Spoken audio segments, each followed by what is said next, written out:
내용 많네요. 그럼 하나씩 좀 빠르게 가보겠습니다. 첫 번째 종목은 전화로 연결되어 있습니다. 안녕하세요. 네, 안녕하세요. 수고하십니다. 네, 반갑습니다. 현대모비스요.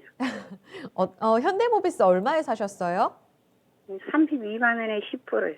32만 원에 10%요? 아니, 2만 원에. 32만 원. 네. 네. 근데 이거 좋다 해서 갖고 가는데 네. 팔아야 되나 어떻게 되나 몰라가지고. 팔아야 되나 고민되셔가지고 네, 지금 좋다. 네, 40만 원 찍고 갔다가 딱 32만 원이 바로 직전 저점이어갖고 불안하셨을 것 같아요. 네. 좀 장기로 보세요, 시청자님. 좀 한두 달 봐도 되지. 한두 달이요? 그럼 굉장히 또 짧게 보시는 것 같습니다. 짧게요. 네, 알겠습니다. 저희가. 길게 보지. 네. 네. 저희 또 타이밍이 계속 엇갈리는데요. 시청자님 말씀하신 한두 달의 투자 기간을 갖고 지금 현대모비스 어느 정도 구간에 와 있는지 좀 전략을 들어볼게요.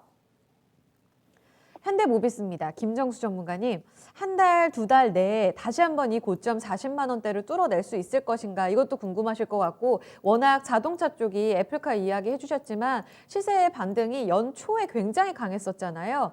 이렇게 다시 한번 주도주 역할을 해주면서 튀어오를 수 있을까요? 그러려면은 지금 구간에서는 플러스 알파가 있어야 된다고 생각을 합니다. 추가 그러니까, 이슈가요?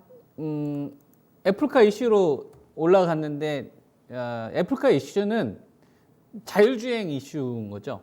그쵸. 자율주행 이슈가 현대차 그룹에 희망을 준 거죠. 어떤 희망을 준 거냐면 내연기관으로만 평가받았던 네. 이 자동차, 전기차가 성장하면 성장할수록 현대차나 이제 기아차 같은 이런 그룹들 같은 경우는 점유율을 빼앗기는 거잖아요. 네. 그러니까 당연히 이 테슬라 같은 이런 기업들이 성장하면 성장할수록 LG화학이나 삼성 SDI, 뭐 2차 전지나 전기차 관련된 이런 섹터들의 멀티플이 높아지면 높아질수록 현대차 그룹 같은 업체들은 점유율을 점점 빼앗기기 때문에 동일한 실적이 나오더라도 밸류가 낮아지게 되는 거죠. 네. 이게 어떤 지속성이 나중에 점점 불투명해지는 거니까 한쪽의 성장은 다른 쪽의 희생을 가져옵니다.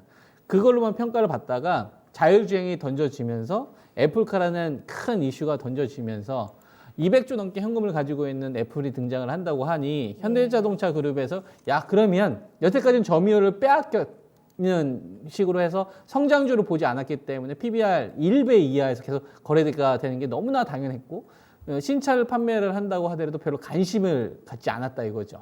투자가들의 입장에서는. 예. 그런데 이제 그러면 얘네들도 자율주행 관련된 섹터에 포함이 될 수 있겠네. 그러니까 안 주던 성장에 대한 프리미엄을 주기 시작을 하는 겁니다. 네. 그러면서 이제 이 시세가 저는 난 거라고 생각을 하거든요. 네. 그래서 자동차를 바라보는 거는 실적이 좋아져서 올라갔다라기보다는 현대자동차가 자동차를 많이 팔아서 국내에서 많이 팔아서 요거에 의해서 이제 올라갔다라기보다는 이 성장과 관련된 부분들을 건드려졌었기 때문에 시장에서 원했었던 이 간지러웠던 부분들 긁어졌기 때문에 이 상승이 나왔다라고 보는 게 타당한 거죠. 네. 그러면 그 애플카 이슈가 지금도 남아있느냐를 보는 거죠. 남아있긴 하죠. 다만 중단이 됐죠. 네. 그럼 다른 파트너 형태가 나온다거나 여기서 이제 뭐 일본과의 어떤 불발이 되었으니까 우리나라 쪽으로 다시 회귀한다는 어떤 이런 요인이 나온다거나. 남아 있잖아요. 그렇죠. 만약에 애플이 아니라고 한다면 뭐 아마존카가 되든 MS카가 되든 다른 협력 형태가 분명히 나올 겁니다. 네. 현대자동차가 가지고 있는 이번에 경쟁력이 어쨌거나 인정을 받은 거니까. 네. 다만 애플카 이슈가 일단 시장에서 떨어졌기 때문에 네. 장기적으로 봤었을 때는 현대자동차가 모빌리티 솔루션으로 가는 방향에 대해서는 이제 시장에서 인정을 해줬기 때문에 우상향 형성이 되는데 이 단기적인 시세가 애플카 때문에 25만 원짜리가 40만 원까지 랠리가 나오는데 이거에 대해서 잠정 중단이 되어버렸으니까 죽이지는 못하는 거죠. 그렇다고 랠리가 나오지도 못하는 거고. 그러니까 빈자리를 채워줄 수 있을 만한 다른 요인이 나와야 되는데 그렇지 않다 이겁니다. 이러했을 경우에는 고점 박스를 간다. 그래서 제가 기아 자동차 같은 경우도 뭐 방송 통해서 여러분들한테 10만 원짜리에서 굳이 따라갈 필요 없다. BPS 기다리셔라. 그래서 저 8만 3천 원대 여러 번 이야기해드렸었고요. 현대모비스 같은 경우도 이것도 한 30만 원대 초반 정도 오면은 그때는 좀 공략을 해볼 만하다라는 의견을 많이 드렸었거든요. 예. 굳이 뭐 36만 원, 37만 원에 따라갈 필요 없이 이런 어떤 우리가 이제 모멘텀 플레이로 어떤 가는 시장이 있고요. 여기에 이제 모멘텀이 좀 약간 둔화가 됐었을 때 네. 이런 대형주들은 죽이지는 않는데 흐름을 죽이지는 않는데 속도를 좀 조절을 한다거나 그 다음에 이제 과하게 좀 졌었던 이 프리미엄을 좀 빼는 경향들이 있습니다. 뭐가 멈추면 유동성이 멈추면 네.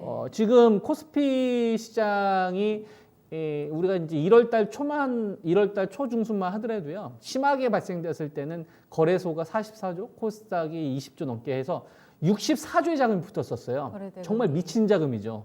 지금은 이 정도 자금이 아니잖아요. 한 그렇죠. 30조에서 한 35조 내외 자금이니까 그 유동성 자금만큼 없단 말이에요. 네. 그런 자금들이 있어야지 이런 대형주들이 화끈하게 움직일 텐데. 네. 그러니까 여건상 지금은 랠리가 나온다라기보다는 좀 고점에서의 어떤 이 프리미엄을 좀 제거해주는 이런 구간이 전 진행될 거다. 그래서 단기적으로는 가격 조정이나 좀 기간 조정이 약하게 나올 것 같고, 네. 그다음에 이제 중장기적으로 방향은 저는 상방 쪽으로는 잡혀져 있다. 네. 이런 식으로 좀 그림을 잡으시면서 전략을 세우시면 될 것 같고요.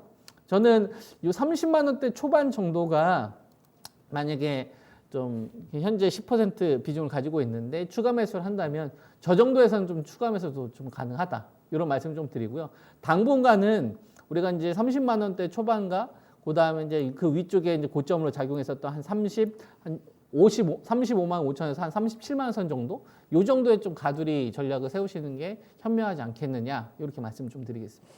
네. 시청자님 함께 근데요. 들어보셨는데요. 네. 네. 30만 원에서 30. 더 사고 35에서 37에는 파는 전략으로 인해서 일단은 지금 당장 이전의 랠리만큼을 기대하기는 좀 어려운 속도 조절 구간에 들어갈 것으로 본다라는 의견 함께 들어봤습니다. 그러면은 네. 30만 원 내려오면은 10주 더 사도 됩니까? 네, 30만 원 초반대에서는 지금 추가 매수 의견도 나왔기 때문에 네네. 이 구간에서는 조금 더 고려를 해보셔도 될 것 같아요. 근데 35만 원 안 팔았어요. 그래서 그래. 그러셨군요. 이번에 네. 다시 올라오게 되면 또 반등치 상단으로 제시가 됐으니까요. 대응해보시고 또 이때 새로운 이슈 나와서 또 흔들리시면 저희에게 또 문의 주세요. 네, 감사합니다. 네. 현대차뿐만 아니라 현대모비스뿐만 아니라 이 그룹주 갖고 계신 많은 분들이 또 궁금해하셨을 내용인 것 같습니다. 현대모비스 함께 들어봤고요.